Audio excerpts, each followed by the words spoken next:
สวัสดีครับยินดีต้อนรับทุกคนครับกลับเข้าสู่ Channel Game Collover ครับวันนี้ Channel Game Collover ครับขอพาทุกคนมาอยู่กับโปรแกรม Microsoft Access กันอีกครั้งหนึ่งครับและในวันนี้ครับเราอยู่กับระบบการจัดการข้อมูลพนักงานครับ Employee Data Manager ครับวันนี้ครับเราจะมาลองดูตัวอย่างนะครับในการออกแบบนะครับการสร้างแล้วก็ลองทดสอบบันทึกข้อมูลพนักงานนะครับในส่วนต่อไปเดี๋ยวเราลองมาดูกันครับว่าตัวระบบจัดเก็บข้อมูลพนักงานของเราจะต้องประกอบด้วยอะไรบ้างมีส่วนประกอบมีส่วนสำคัญอะไรบ้างแล้วก็ตัวตารางของเราประกอบด้วยตารางในการจัดเก็บข้อมูลส่วนไหนบ้างครับและในส่วนแรกครับระบบจัดเก็บข้อมูลพนักงานนะครับประกอบด้วยส่วนหลักๆนะครับตอนนี้เราเขียนออกมาได้ประมาณ4ส่วนนะครับก็คือส่วนแรกครับข้อมูลทั่วไปของพนักงานนะครับก็จะมีในส่วนของรหัสพนักงานที่อยู่เบอร์โทรรูปถ่ายและข้อมูลประจำตัวพนักงานอื่นๆครับในส่วนที่2ครับข้อมูลเกี่ยวกับประวัติการทำงานที่ผ่านมาการฝึกอบรมต่างๆอันนี้ก็จะแยกเก็บไว้นะครับข้อมูลด้านการลากิจลาป่วยลาพักผ่อนนะครับระบบของเราก็สามารถจัดเก็บได้นะครับและข้อมูลจัดการเกี่ยวกับตำแหน่งแผนกและเงินเดือนของพนักงานคนนั้นๆครับทีนี้ก็มาถึงในส่วนของตัวเทเบิลกันบ้างนะครับในส่วนของเทเบิลนะครับเราทำเทเบิลหลักๆออกมาในตอนนี้นะครับแยกออกมาเป็น3เทเบิลก่อนนะครับก็จะมีเทเบิล EMP Data นะครับก็คือจะเป็นเทเบิลที่จัดเก็บเกี่ยวกับข้อมูลทั่วไปของพนักงานคนนั้นๆครับเทเบิลที่2ครับเทเบิล Section ก็เก็บข้อมูลแผนกและเทเบิล Position ครับก็คือเก็บข้อมูลตำแหน่งของพนักงานเพื่อจะใช้ในระบบเบื้องต้นก่อนครับและตอนนี้ครับเดี๋ยวเรามาเริ่มต้นกันที่ในการออกแบบตัวตารางของการจัดเก็บข้อมูลพนักงานก่อนนะครับเราก็จะไปที่ Create ครับแล้วก็เลือก Table นะครับเลือก Design View นะครับอันนี้ Table นี้นะครับเราจะตั้งชื่อว่า tbemp_data ครับในส่วนของ Field Name ครับมาเริ่มกันตั้งแต่ตัวแรกเลยนะครับจากตัวอย่างเมื่อกี้นี้นะครับก็จะเป็น ID นะครับ emp ครับตามตัวอย่างได้เลยนะครับเป็น Auto Number นะครับเดี๋ยวเราจะอธิบายไปพร้อมๆกันด้วยนะครับตัวที่2ครับ emp_code นะครับอันนี้ก็คือเราจะเป็นช่องที่ใช้สำหรับจัดเก็บข้อมูลพนักงานนะครับอันนี้เดี๋ยวเราจะไปไว้ก่อนเดี๋ยวมาอธิบายเพิ่มเติมอีกครั้งหนึ่งนะครับก็จะเป็นช็อตเทคนะครับ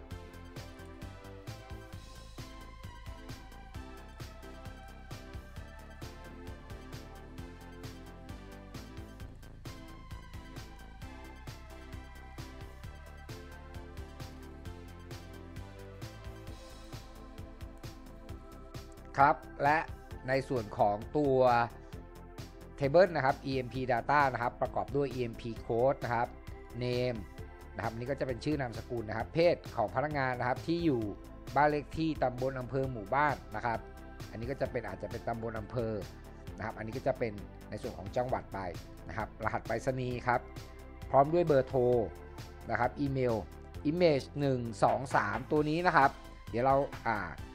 คอมเมนต์ไว้นิดนึงนะครับใส่ไว้ด้วยว่าอันนี้เป็นรูปพนักงานอันนี้เป็นรูปใบสมัครหรือว่าเอกสารอื่นๆที่พนักงานมีมาประกอบกับข้อมูลพนักงานของเรา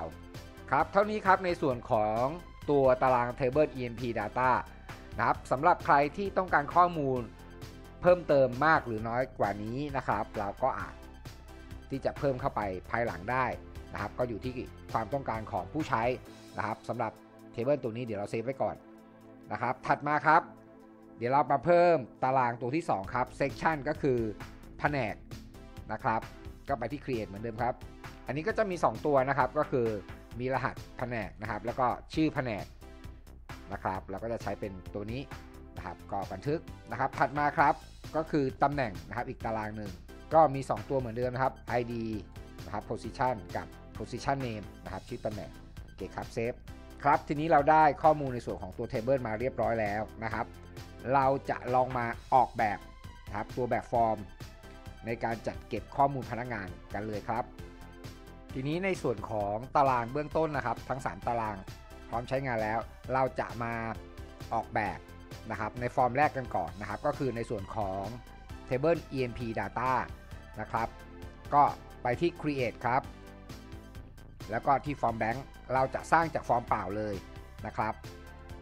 ดที่ฟอร์มนะครับแล้วก็ไปที่ Design View นะครับในส่วนนี้ครับจะเห็นว่าฟอร์มมาเป็นฟอร์มเปล่ายังไม่มีข้อมูลใดๆนะครับอันดับแรกนะครับคลิกขวาก่อนนะครับเราจะเลือกที่ Form Header Footer ก่อนนะครับเพื่อจะใส่หัวข้อนะครับในส่วนของ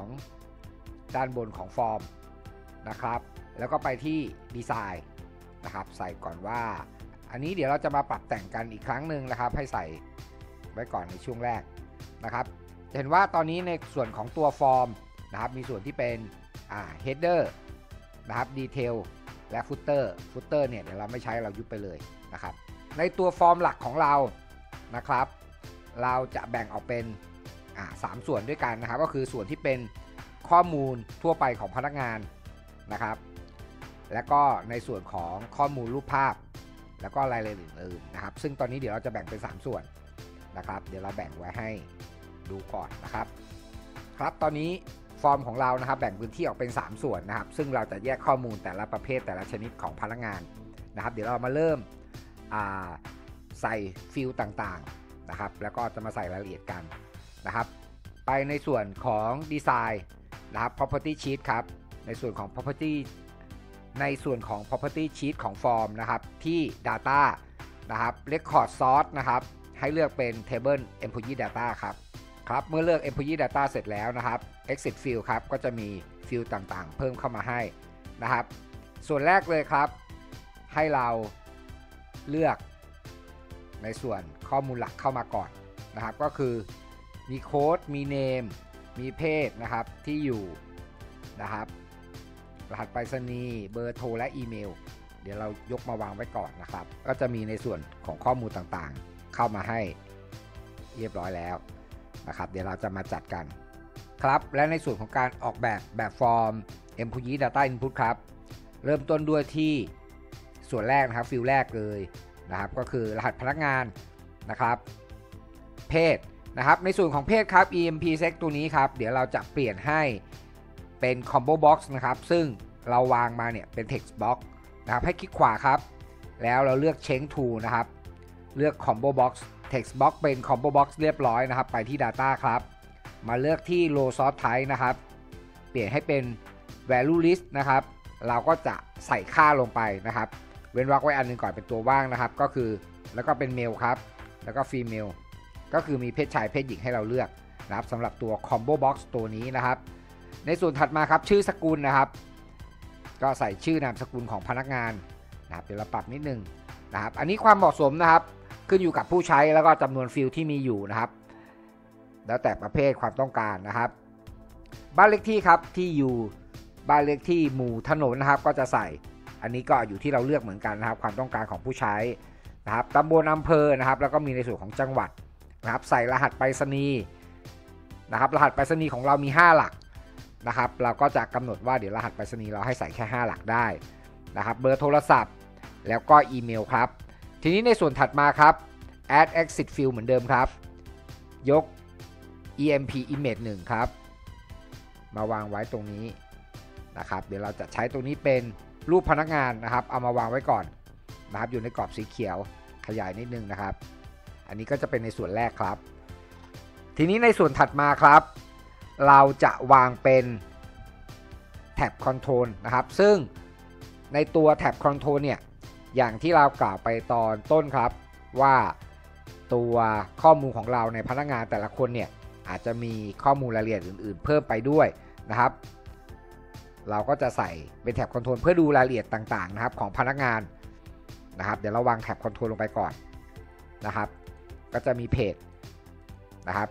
เพจ15เพจ16นะครับอันนี้ก็คือจะเป็นแท็บให้เราเลือกนะครับเราจะวาง Image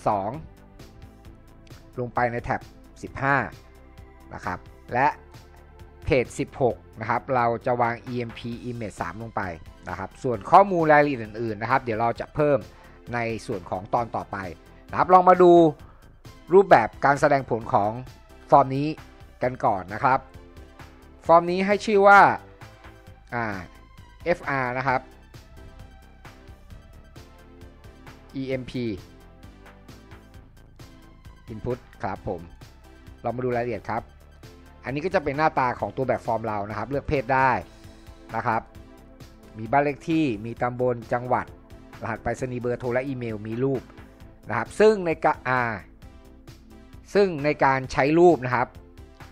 เราเคยมีรายละเอียดในการปรับแต่งนะครับการแทรกรูปต่างๆลองไปดูย้อนดูกันได้นะครับครับหลังจากที่เราออกแบบฟอร์ม Employee Data Input เรียบร้อยนะครับเราลองมาดูภาพรวมเบื้องต้นกันอีกสักนิดหนึ่งนะครับในส่วนแรกครับที่เป็นกรอบสีแดงนะครับตรงนี้จะเป็นข้อมูลส่วนตัวของพนักงานนะครับไม่ว่าจะเป็นข้อมูลด้านชื่อที่อยู่บ้านเลขที่เบอร์โทรศัพท์อีเมลนะครับและอีกส่วนหนึ่งครับที่เราเพิ่มเติมเข้ามาก็คือในส่วนของตำแหน่งและแผนกนะครับอันนี้ก็จะเป็นข้อมูลส่วนตัวของพนักงานท่านนั้นๆนะครับและในส่วนสีเขียวครับอันนี้ก็จะเป็นรูปประกอบนะครับส่วนในส่วนสีเหลืองครับเดี๋ยวเราจะมาเพิ่มในตอนถัดไปนะครับตอนนี้เราลองมาดูในส่วนของตำแหน่งและแผนกกันนะครับในส่วนของตัว Table นะครับ Position และ Section ตอนนี้เรามีเรียบร้อยเดี๋ยวเราลองมาสร้างแบบฟอร์มในส่วนของการกรอกข้อมูลหรือว่าเพิ่มข้อมูลในส่วนของตำแหน่งแล้วก็แผนกกันนะครับเริ่มกันที่ฟอร์มเปล่าเหมือนกันนะครับ blank form นะครับใช้ฟอร์มเปล่าเลยนะครับ Design View ครับแล้วก็ขยายนิดนึงนะครับคลิกขวาที่ Detail นะครับเพิ่ม Form Header Footer เข้าไปเราก็จะใส่ในส่วนนี้นะครับว่าเป็นครับเราก็จะใส่ว่าเป็น Input Data นะครับ Position and Section นะครับเดี๋ยวเราก็ขยายตัวหนังสือนิดนึงในส่วนของการกรอกนะครับเราจะเพิ่มแบบฟอร์มนะครับ2ส่วนเลยนะครับ Position กับ Section ในตัวแบบฟอร์มนี้นะครับเข้าไปที่ดีไซน์นะครับเดี๋ยวเราจะใช้เป็นสับฟอร์มนะครับแล้วก็เลือกแบบฟอร์มเข้ามา2ตัวเลย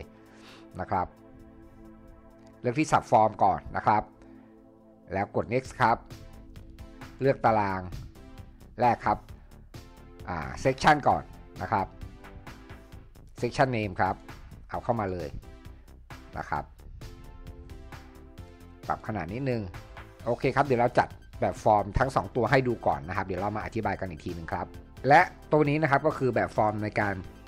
ใส่ข้อมูลของแผนกและตำแหน่งนะครับอันนี้เราแยกไว้เป็น2ฟอร์มในฟอร์มหลักฟอร์มเดียวนะครับเราก็ใช้คุณสมบัติของซับฟอร์มนะครับในส่วนของการใช้งานนะครับเดี๋ยวเราลองมาดูขั้นตอนเบื้องต้นกันนิดนึงนะครับตอนนี้จะเห็นว่าเรามีฟอร์มย่อยอยู่2ตัวนะครับก็คือมาจาก Table Section และ Table Position และในส่วนของการใช้งานครับลองมาดูที่ตัวแรกก่อนนะครับทั้ง2ตัวนี้การตั้งค่าจะเหมือนกันนะครับที่ฟอร์ม property นะครับตัว default view นะครับให้เลือกเป็น continuous นะครับทั้ง2ฟอร์มนะครับ continuous form ทั้ง2ฟอร์มเลยนะครับเสร็จแล้วเราเลือกแค่เฉพาะในส่วนของfield name นะครับแผนกมากับตำแหน่งมานะครับในเรื่องการปรับแต่งก็ปรับแต่งตามความเหมาะสมนะครับตามขนาดหน้าจอที่เราใช้นะครับและอีกส่วนหนึ่งครับเมื่อเราใส่ฟอร์มเราดูตัวอย่างนิดนึงนะครับจะเห็นว่าบางตัวนะครับถ้าเราไม่ต้องการหรือต้องการยกเลิกหรือต้องการลบนะครับเดี๋ยวเราจะใส่ปุ่มลบนะครับและปุ่มปิดฟอร์มใน2ส่วนนี้นะครับเดี๋ยวเรามาดูกันครับที่ Design View ครับถ้าเราต้องการยกเลิกหรือลบนะครับข้อความหรือข้อมูลหรือเลคคอร์ดที่เราไม่ต้องการนะครับให้เลือกที่ Button นะครับแล้วเดี๋ยวเราวางปุ่ม1ตัวก่อนนะครับจะมีวิสัชเพิ่มมาให้ถ้าเราไปวางในฟอร์มสับฟอร์มเลยนะครับจะไม่มีวิสัชนะครับเราเลือกที่ Record Operation นะครับเลือก Delete Record นะครับกด Next ไปนะครับเราใส่เป็น Text แล้วกันนะครับใช้คำว่าลบนะครับแบบนี้กด Next ครับ Finish เห็นว่ามีปุ่มลบขึ้นมานะครับแต่งปุ่มลบนิดนึงเอาเป็นตัวหนังสือสีแดงนะครับตัวหนาด้วยนะครับแล้วก็เดี๋ยวเราจะไปวางในสับฟอร์มนะครับกดคัทนะครับแล้วก็กด Paste วางลงมานะครับตอนนี้มีปุ่มลบมาให้แล้วในสับฟอร์มนะครับเดี๋ยวเราวางด้านหลังนะครับจัดขนาดนิดนึงเดี๋ยวเราลองมาดูกันนะครับว่าปุ่มลบตัวนี้จะใช้ได้ไหมนะครับจะเห็นว่ามีปุ่มลบขึ้นมาในทุกๆ Record นะครับสมมติว่าเราต้องการลบ QC ออกเราก็จะกดปุ่มลบนะครับก็จะถามยืนยันถ้าเรากด No จะไม่ลบนะครับ ตอบ yes ครับ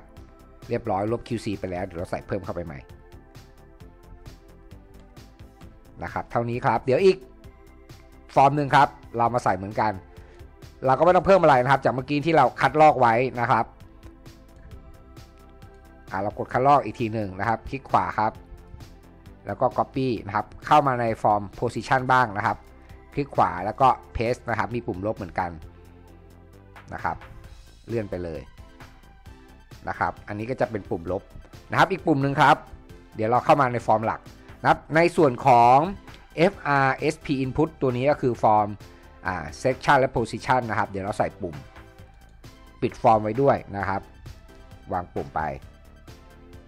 นะครับเราเลือกที่ฟอร์มนะครับจะมีคำว่า close form อยู่กด next ครับใช้เป็นรูปไหนก็ได้นะครับอันนี้ไม่ต้องใช้เป็นตัวหนังสือก็ได้นะครับเป็นรูปกากบาทแล้วกันนะครับอันนี้ก็จะปิดฟอร์มนะครับเพียงเท่านี้ครับฟอร์มสำหรับกรอกข้อมูลแผนกและตำแหน่งเรียบร้อยครับโลซอสครับเลือกที่ตัวเลือกครับแล้วเราเลือกที่ position นะครับเลือกตำแหน่งก่อนนะครับจะเห็นว่ามี table position มาแล้วนะครับเลือกที่ position name นะครับดับเบิลคลิกลงมาเลยนะครับเท่านี้ครับเรากด close ครับแล้วก็ตอบ yes เพื่อบันทึกครับส่วนที่2ก็เหมือนกันครับแผนก section ครับ row sort type นะครับเป็น table query กดเลือกนะครับเลือก section ครับกดปิด show table ดับเบิลคลิกที่ section name ครับจะเห็นว่า section name ลงมาในฟิลแล้วก็กด close และตอบ yes ครับตำแหน่ง position และ section ตอนนี้พร้อมเลือกแล้วเดี๋ยวเราลองมาดูตัวอย่างกันครับบันทึกก่อนนะครับไปที่ view ครับเมื่อเราเลือกที่ตำแหน่งนะครับจะเห็นว่ามีตำแหน่งต่างๆที่อยู่ในลิสต์ของ table มาให้เราเลือกนะครับในส่วนของแผนกก็จะมีแผนกต่างๆขึ้นมาให้เราเลือกแล้วตอนนี้เราสามารถเลือกแผนกและตำแหน่งบันทึกลงไปได้นะครับตอนนี้เราได้ตารางข้อมูลในการบันทึกแผนกและตำแหน่งเรียบร้อยนะครับเดี๋ยวเราลองมาเชื่อมโยงนะครับทั้ง2ตารางเข้ามาสู่ฟอร์ม Employee Data Input นะครับก็เข้าที่ฟอร์ม Employee Input นะครับแล้วก็เข้าไปที่ Design View เหมือนเดิมครับเราจะเปลี่ยนEMP Position และ EMP Section ให้เป็น Combo Box นะครับขั้นตอนเหมือนเดิมครับคลิกขวาก่อนนะครับแล้วก็เลือก Change to ครับ Combo Box แผนกด้วยนะครับคลิกขวาครับ Change to Combo Box นะครับตอนนี้ทั้ง2ตัวเป็น Combo Box เป็นตัวเลือกเพื่อที่จะนำข้อมูลเชื่อมโยงกันกับตัว Table นะครับเข้าไปที่ Property นะครับ Data ครับเราจะใช้ Row Sort Type เป็น Table และ Query นะครับเราเลือกที่ Row Sort ครับกดที่ปุ่มนะครับเสร็จแล้วเราเลือกที่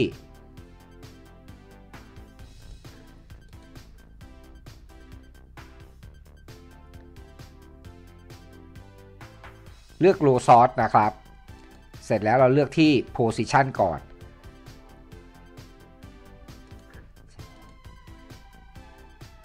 ครับในส่วนแรกครับตอนนี้ row sort ครับเลือกที่ตัวเลือกครับแล้วเราเลือกที่ position นะครับเลือกตำแหน่งก่อนนะครับจะเห็นว่ามี table position มาแล้วนะครับเลือกที่ position name นะครับดับเบิลคลิกลงมาเลยนะครับเท่านี้ครับเรากด close ครับแล้วก็ตอบ yes เพื่อบันทึกครับส่วนที่2ก็เหมือนกันครับแผนก section ครับ row sort type นะครับเป็น table query กดเลือกนะครับเลือก section ครับกดปิด show table ดับเบิลคลิกที่ section name ครับจะเห็นว่า section name ลงมาในฟิลแล้วก็กด close และตอบ yes ครับตำแหน่ง position และ section ตอนนี้พร้อมเลือกแล้วเดี๋ยวเราลองมาดูตัวอย่างกันครับบันทึกก่อนนะครับไปที่ view ครับเมื่อเราเลือกที่ตำแหน่งนะครับจะเห็นว่ามีตำแหน่งต่างๆที่อยู่ในลิสต์ของ table มาให้เราเลือกนะครับในส่วนของแผนกก็จะมีแผนกต่างๆขึ้นมาให้เราเลือกแล้วตอนนี้เราสามารถเลือกแผนกและตำแหน่งบันทึกลงไปได้นะครับหลังจากที่เราได้แบบฟอร์มนะครับทั้ง3ส่วนเรียบร้อยแล้วนะครับไม่ว่าจะเป็นแบบฟอร์มบันทึกข้อมูลพนักงานแบบฟอร์มบันทึกแผนกและตำแหน่งนะครับตอนนี้เราจะลองมาสร้างเมนูหลักนะครับในการเข้าใช้งานระบบจัดการข้อมูลพนักงานกันนะครับ เข้าที่ create ครับเราเลือกที่ฟอร์มเปล่าเหมือนเดิมนะครับ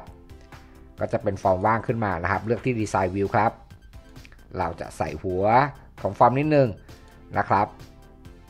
แล้วเลือกที่ดีไซน์เราใช้เมนูนี้ว่าเมนูแล้วกันนะครับใส่หัวไว้ก่อนนะครับในช่วงนี้เดี๋ยวเราก็ค่อยมาปรับแต่งตามความต้องการของเรานะครับปรับขนาดนิดนึงในส่วนท้ายของฟอร์มเราคงไม่มีการใช้นะครับเราก็ยุบไปนะครับในส่วนแรกครับในส่วนของเมนฟอร์มตัวนี้ครับดับเบิลคลิกที่ฟอร์ม property นะครับ data ครับ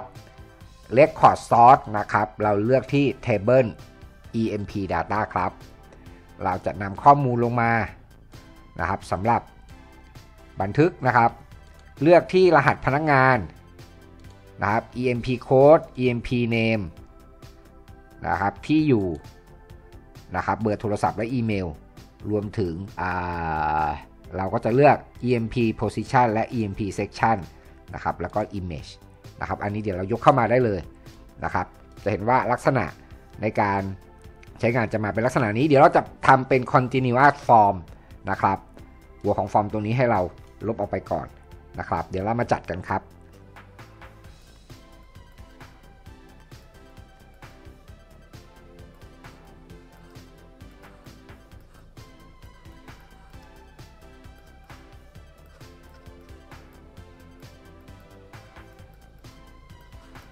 ครับในส่วนของ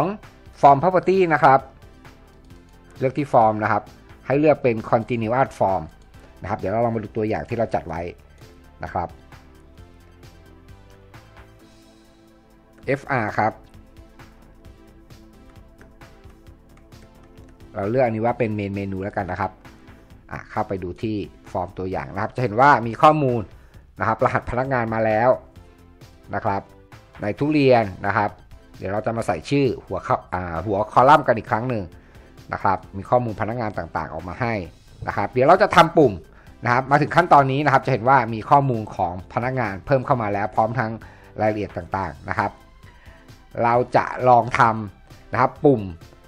เพิ่มและปุ่มแก้ไขนะครับเพื่อเข้าไปที่ฟอร์มกันอีกครั้งหนึ่งครับเข้าไปที่ Design View นะครับที่ Button นะครับเราเลือก Form Operation นะครับเลือก Open Form นะครับแล้วเราเลือกฟอร์มที่เราต้องการเปิดนะครับเลือก emp input ครับนะครับ Open Form and Show นะครับอันนี้ก็คือเลือกเปิดแล้วแสดงทั้งหมดหรือ Open Form ตามที่เราต้องการนะครับกด Next ครับบันทึกข้อมูลใหม่นะครับบันทึกเราใช้คำว่าบันทึกข้อมูลพนักงานใหม่นะครับกด Finish ครับ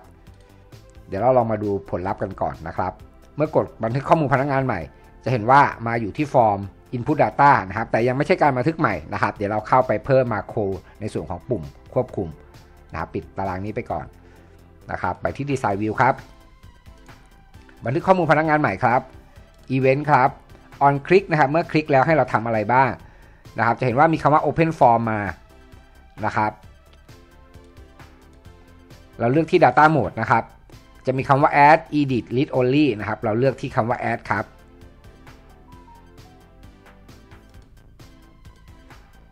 เราไม่ต้องมีฟิลเตอร์ใดๆนะครับกดบันทึกครับและกด Close ครับเราเข้าไปดูผลลัพธ์กันอีกครั้งหนึ่งครับบันทึกข้อมูลพนักงานใหม่ครับจะเห็นว่ามาที่หน้าเปล่าๆนะครับตัวนี้ครับตอนนี้ครับเรามีแบบฟอร์มและเมนูหลักนะครับเพื่อที่จะเข้าไปใช้งานในการจัดการข้อมูลพนักงานนะครับตามตัวอย่างนี้ครับเราจัดแบบฟอร์มไว้ในระดับหนึ่งแล้วนะครับก็จะมีในส่วนที่เป็นคอลัมน์ของรหัสพนักงานซึ่งรหัสพนักงานนะครับตรงนี้ก็อยู่ที่เรากำหนดนะครับเราว่าครับซึ่งมีรหัสพนักงานนะครับในส่วนของรหัสพนักงานนะครับอยู่ที่เรากำหนดว่าเราต้องการรหัสพนักงานแบบเป็นตัวเลขผสมกับตัวอักษรด้วยหรือไม่นะครับในการตั้งค่าตรงนี้นะครับเบื้องต้นในส่วนของตารางหลักนะครับตอนแรกเราตั้งเป็น text นะครับหรือว่าตั้งเป็นตัวเลขนะครับอยู่ที่เราต้องการอันนี้เราเริ่มให้เป็นเลข3หลักก่อนนะครับมี0ด้วยนะครับก็สามารถตั้งค่าได้ที่ format ของ number นะครับเดี๋ยวเราเข้าไปดูตัวอย่างกันอีกทีนึงนะครับถัดมาก็จะเป็นในส่วนของชื่อและนามสกุลนะครับที่อยู่นะครับเบอร์โทรศัพท์อีเมลตำแหน่งและแผนกนะครับซึ่งตรงนี้เราสามารถเลือกว่าจะเอาคอลัมน์ไหนมาแสดงได้และในส่วนของ รูปถ่ายพนักงานนะครับเราสามารถเข้าไปดูในรายละเอียดได้เดี๋ยวเราลองมาทดสอบนะครับในการบันทึกข้อมูลพนักงานใหม่กันดูนะครับว่ายังขาดในส่วนใดอยู่บ้างนะครับลองเข้ามาที่บันทึกข้อมูลพนักงานใหม่นะครับในหน้านี้ก็จะเป็นแบบฟอร์มเปล่านะครับในส่วนของรหัสพนักงานตอนนี้เราตั้งค่าทดสอบไปแล้วนะครับเมื่อเราเริ่มกรอกข้อมูลอย่างเช่นเราเลือกว่าเป็นเมลนะครับรหัสพนักงานก็จะขึ้นให้อัตโนมัตินะครับในขั้นตอนนี้ครับเดี๋ยวเราลองมาดูวิธีการตั้งค่ากันนะครับที่ Design View ครับในส่วนของรหัสพนักงานนะครับมีการตั้งค่า format นะครับของคอลัมน์นี้นะครับให้เป็นทศนิยมให้เป็นตำแหน่งนะครับ3ตำแหน่งด้วยกันนะครับ3หลักนะครับก็คือเราใส่เป็น0 3ตัวนะครับก็ตัวเลขก็จะขึ้น3หลักนะครับถัดมาครับในส่วนของเพศครับเมื่อเราเลือกคอลัมน์เพศนะครับจะเป็นการดึงข้อมูลจากเลข ID ที่เป็น Auto Number มาใส่ในรหัสพนักงานให้เราอัตโนมัตินะครับการตั้งค่านะครับให้เข้าไปที่ after update นะครับของคอลัมน์ EMP Sec ตัวนี้นะครับเรากดเข้าไปดูครับเมื่อมีการอัปเดตเรียบร้อยนะครับหลังจากที่อัปเดตค่าเรียบร้อยมีการใช้ Action นะครับ Set Property Action Set Property นะครับโดย Control Name ชื่อ EMP Code นะครับเลือก Property เป็น Value นะครับ Value จะเท่ากับ ID EMP อันนี้ก็จะส่งค่าของ ID EMP เข้าไปที่ EMP Code ครับกดบันทึกไว้นะครับ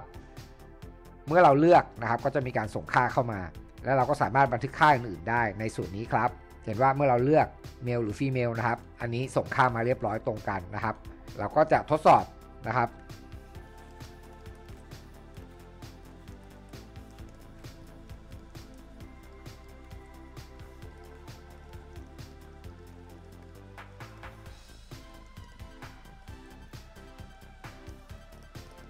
ครับแล้วก็เลือกตำแหน่งได้นะครับพนักงานขับรถนะครับในส่วนของ Production นะครับเลือกรูปครับขั้นตอนในการเลือกรูปนะครับสามารถย้อนได้ดูขั้นตอนในการเลือกรูปสามารถย้อนไปดูในตอนที่เราทำไว้แล้วได้นะครับสำหรับการตั้งค่ารูปต่างๆนะครับอันนี้เราก็ใส่รูปเรียบร้อยนะครับส่วนรายละเอียดในกรอบสีเหลืองเดี๋ยวเราจะมาดูในตัวของตอนถัดไปกันนะครับเท่านี้นะครับในส่วนของ Form Employee Dataทีนี้เราจะเพิ่มคอนโทรลเข้าไปอีกสักนิดหนึ่งนะครับในส่วนของการอัปเดตค่าต่างๆนะครับไปที่ Design View ครับเราเลือกที่ปุ่มปิดฟอร์มก่อนนะครับเลือกที่ Form Operation นะครับเลือก Close Form นะครับเลือกเป็น Stop ตัวนี้แล้วกันนะครับครับและในตอนนี้ครับเรามีแบบฟอร์มในการเพิ่มพนักงานใหม่เรียบร้อยนะครับเราจะลองมาดูในส่วนของการสร้างแบบฟอร์มสำหรับแก้ไขข้อมูลพนักงานที่มีอยู่กันบ้างนะครับในตอนนี้นะครับขั้นตอนไม่ยุ่งยากครับเริ่มจากเราจะใช้แบบฟอร์มที่เรามีอยู่ก่อนนะครับก็คือใช้ FREMP Input นะครับตัวนี้ครับคลิกขวาเลยครับแล้ว Copy นะครับแล้วก็เลือกวางนะครับตั้งชื่อฟอร์มนะครับตัวนี้ว่า FREMP อันนี้จะเป็น Edit นะครับกดเข้าไปนะครับเราดับเบิลคลิกเปิดฟอร์มขึ้นมาดูก่อนนะครับลักษณะจะเหมือนกันนะครับให้เราเข้าไปที่ Design View ครับแก้ไขชื่อแบบฟอร์มนิดนึงนะครับอันนี้เป็น Edit นะครับเสร็จแล้วในส่วนของ Action ที่เรามีอยู่นะครับ Action ตรงนี้เราลบไปเลยนะครับ Action นี้เราไม่ใช้นะครับจะได้ไม่มีการเปลี่ยนแปลงค่าใดๆนะครับเสร็จแล้วเราบันทึกนะครับลองเข้ามาดูตัวอย่างนะครับทีนี้เราจะเปิดมาที่แบบฟอร์ม Input ได้อย่างไรนะครับก็กดปิดนะครับเราจะใช้จากเมนูนะครับให้เลือก Design View ครับเราจะวางปุ่มลงไป1ปุ่มนะครับเราเลือก Form Operation นะครับแล้วเลือก Open Form นะครับให้เราเปิดฟอร์มEMP Edit นะครับในข้อนี้ครับจะมีให้เราเลือกอยู่2ข้อนะครับเปิดเพื่อแสดงทั้งหมดหรือเปิดเฉพาะฟอร์มที่เราต้องการนะครับจะเห็นว่า Open the form and file นะครับ Data to Display นะครับให้เราเลือกตัวนี้นะครับเสร็จแล้วให้เราลิงก์ข้อมูลนะครับให้เราเลือก EMP Code และ EMP Code ของฝั่ง Edit นะครับ EMP Code ของเมนู และ EMP Code ของ Edit นะครับกดที่ปุ่มลิงก์ตัวนี้ครับจะเชื่อมโยงกันแล้วกด next ครับ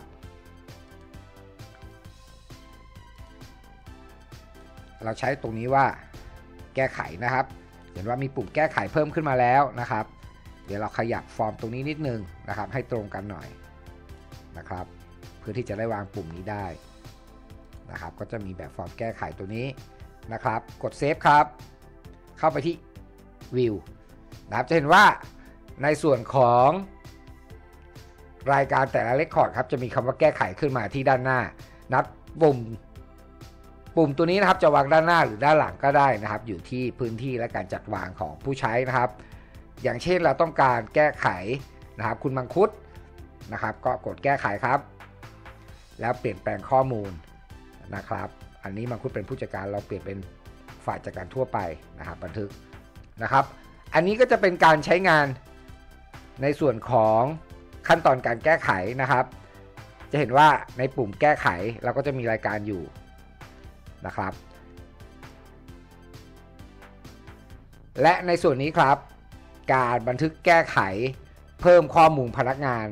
นะครับก็จะเริ่มต้นด้วยขั้นตอนลักษณะนี้นะครับในส่วนของการทำงานส่วนอื่นนะครับเดี๋ยวเราลองมาดูกันในตอนหน้านะครับเกี่ยวกับการจัดการข้อมูลของแผนกการจัดการข้อมูลการลาหรือว่าการจัดการข้อมูลทั่วไปในส่วนของเอกสารอื่นๆนะครับครับและสำหรับตอนนี้เดี๋ยวเราพักกันก่อนนะครับพบกันใหม่ในตอนหน้าครับขอบคุณที่ติดตามชม Channel Game Collover ในช่วงนี้ครับสวัสดีครับ